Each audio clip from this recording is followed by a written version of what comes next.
कि वो अपने ही घर पे पंखे बंद करके गर्मी में बैठा रहे कि यार मेरी 6 यूनिट बच जाए। मेरी सर मैंने जितनी भी आपसे गुफ्तगू की उसमें रिलीफ की बात ही कोई नहीं है कि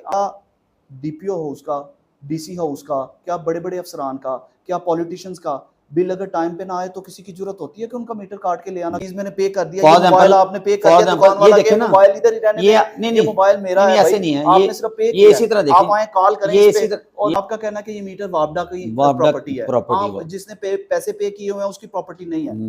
ये तो वापडा का कसूर है ना, आम आदमी का कसूर तो नहीं है। 10 तारीख अगर लिखी हुई है बिल के ऊपर,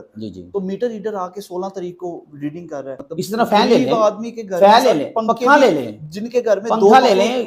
एक सिर्फ 2 यूनिट ज्यादा कंज्यूम होने जी से बिल्कुल बिल्कुल, बल्कि अल्लाह ताला ने सभी लोग बराबर बना दिए होते तो शायद मजदूर ना रहता और साहूकार ना रहता। इसका मतलब एक निजाम है, लोग सड़कों पर खवार हो रहे हैं, जलील हो रहे हैं, आप अंदर एसी वाले कमरों